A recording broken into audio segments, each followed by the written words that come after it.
7h42, l'édito politique, comme chaque mardi avec vous, Amine El Khatmi. Bonjour. Bonjour Patrick. Bon, et tous les vœux, hein. Meilleurs vœux. Absolument.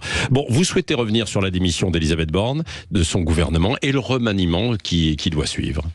Oui, Patrick, et c'est par un tweet laconique qu'Emmanuel Macron a remercié hier soir sa première ministre pour, je le cite, son travail au service de notre nation, qui fut chaque jour exemplaire, ajoutant « Vous avez mis en œuvre notre projet avec le courage, l'engagement et la détermination des femmes d'État ». C'est donc à 18h03, et alors que la rumeur d'une nomination de Gabriel Attal à Matignon enflait, que le président de la République a mis fin à l'insoutenable suspense qui planait sur les plateaux des chaînes d'infos en continu. Il fallait voir ces malheureux journalistes politiques au bord du craquage de nerfs après avoir passé 2 jours à meubler en émettant des hypothèses et en scrutant les occupants des voitures officielles qui entraient ou sortaient de l'Élysée.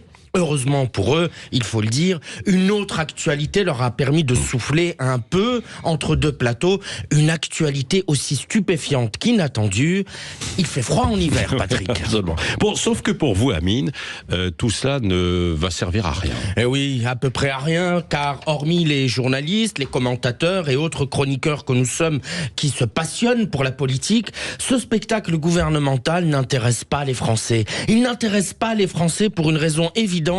Le changement de casting ne changera rien au scénario. Autrement dit, vous pouvez remplacer Pierre par Paul ou Elisabeth par Gabriel. La politique menée ne changera pas. Le cap restera le même.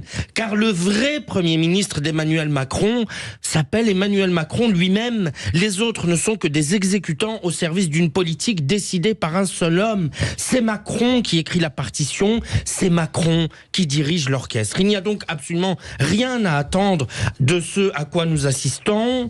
Le vrai remaniement, Patrick, le seul qui pourra peut-être changer quelque chose à la vie des Français, aura lieu dans 3 ans. Ce remaniement porte un nom: l'élection présidentielle. Merci Amine El Khatmi. Vous revenez tout à l'heure à 8h15 après Elisabeth Lévy avec Éric Revel dans Dites-le franchement. Avant l'invité politique de Jean-Jacques Bourdin tout à l'heure, à 8h30, Manon Aubry, députée européenne de la France Insoumise.